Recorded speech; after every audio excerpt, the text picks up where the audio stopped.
fullness of the atmosphere. All the life forms of their existence to the atmosphere. Atmosphere is very useful to living beings on the earth. सभी जो life हैं, ठीक है, air atmosphere के presence होने की वजह से ही सर्वाइव कर पाती हैं. तो किसी भी लिविंग बीइंग के लिए एटमॉस्फेयर का होना कंपल्सरी है. ओके, क्यों? क्योंकि एटमॉस्फेयर हमें क्या क्या प्रोवाइड करता है. It provides most of the oxygen and carbon dioxide and maintains the requisite level of water and radiation in the earth system. क्यों? क्योंकि एटमॉस्फेयर जो है ऑक्सीजन और कार्बन डाइऑक्साइड, ठीक है, और जो वाटर और या सन की जो रेडिएशन होती हैं, तो उन सभी का एक बैलेंस बना कर रखता है. इसलिए second, it shields us from much of the sun's ultra violet radiation which is injures to human beings, animals and plants. और इनके अलावा जो एटमॉस्फेयर है वो सन की जो अल्ट्रा वायलेट रेज होती हैं उनसे हमारी एक शील्ड की तरह उन हार्मफुल रेडिएशन को, जो कि किसी भी लिविंग बीइंग या ह्यूमन बीइंग के लिए या प्लांट एनिमल के लिए हार्मफुल है, उनसे उनको बचाता है. ठीक है, एक शील्ड के रूप की तरह हमारी प्रोटेक्शन का काम करता है. नेक्स्ट आता है, it controls the earth temperature by absorbing the heat radiated from the surface and keeps the earth warm. We call this a green house effect.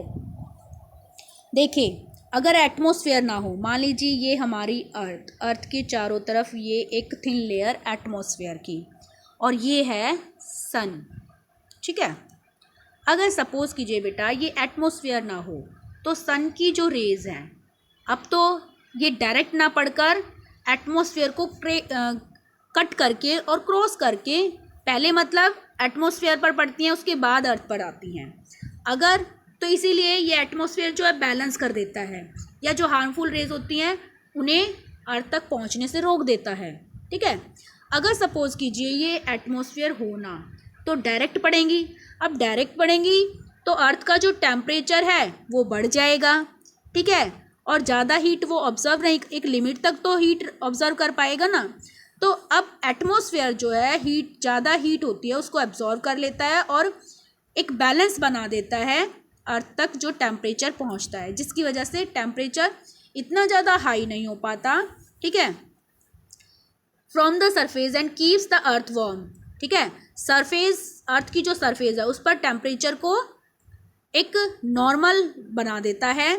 ठीक है, और जितना भी उसको नीड होती है उतना पहुंच जाता है और अर्थ को ज़्यादा गर्म होने से बचाता है. इसे we call this a green house effect. इसे हम ग्रीन हाउस इफेक्ट कॉल कर सकते हैं. Green house gases are emitted through vehicles. जो ग्रीन हाउस गैसेज हैं वो कौन सी है, मतलब हार्मफुल जो गैसेज हैं वो किन के थ्रू निकलती हैं? व्हीकल्स के थ्रू, या कुछ ऐसे फूड या गुड्स प्रोडक्शन से. ठीक है, या कुछ रोड बिल्डिंग कंस्ट्रक्शंस की वजह से. ठीक है, या कोई फॉसिल फ्यूल्स के ज़्यादा हम कंज्यूम कर रहे हैं उनसे.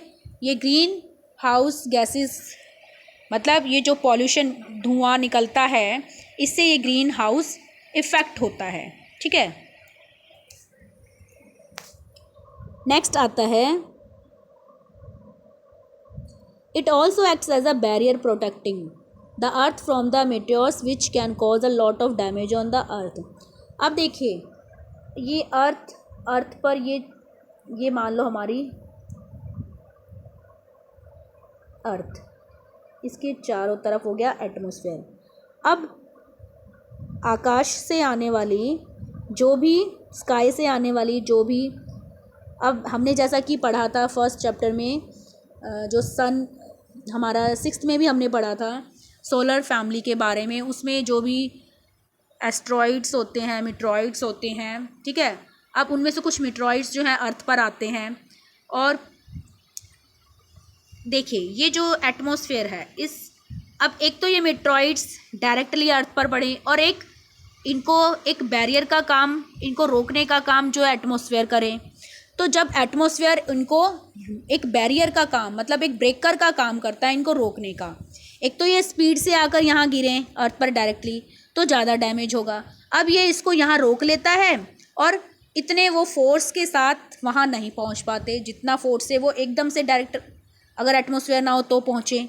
तो जब वो डायरेक्टली पहुँचेंगे तो ज़्यादा डैमेज करेंगे, तो ज़्यादा डैमेज होने से भी रोकता है और एक बैरियर का काम करता है। क्या? एटमॉस्फेयर। ओके, नेक्स्ट आता है it makes radio communication possible on the earth as the upper layer of the atmosphere stop sound waves from escaping into space. ठीक है, अब देखिए जो एटमॉस्फेयर है उसमें जो साउंड वेव्स होती हैं, जो हमारा रेडियो के थ्रू कम्युनिकेशन होता है, ठीक है, उसको भी पॉसिबल करता है ये एटमॉस्फेयर। ओके, नेक्स्ट आता है composition of the atmosphere. Atmosphere का कॉम्पोजिशन, और एटमॉस्फेयर में कौन कौन सी गैसेस हमें देखने को मिलती हैं। ऑक्सीजन प्रेजेंट है एयर में, ठीक है, जो कि हमारे लिए बहुत ही इम्पॉर्टेंट है। अब एयर वो जो हम ब्रीथ करते हैं, ठीक है, ये बहुत सारे डिफरेंट मिक्सचर से मिलकर बनी है। वो डिफरेंट मिक्सचर जो है वो कलरलेस हैं, ऑर्डरलेस हैं और टेस्टलेस हैं। मतलब जिन मिक्सचर से ये एयर बनी है ना, उसमें वो ना तो हमें दिखाई देते हैं और ना कोई इनकी शेप है, ना कोई इनका टेस्ट है। ठीक है, the composition of various gases in the atmosphere. Atmosphere जो है डिफरेंट गैसेज से मिलकर बना है। वो डिफरेंट गैसेज कौन कौन सी हैं? नाइट्रोजन, ठीक है, 78%, ऑक्सीजन 21%, आर्गन 0.93% और carbon dioxide 0.03%। Other gases ozone हो गया, हाइड्रोजन हो गया, हीलियम हो गया, ये 0.04% हमें देखने को मिलती हैं एटमॉस्फेयर के अंदर। ओके, तो आज का हमारा टॉपिक था यहीं तक। नेक्स्ट क्लास में हम नेक्स्ट टॉपिक स्टार्ट करेंगे।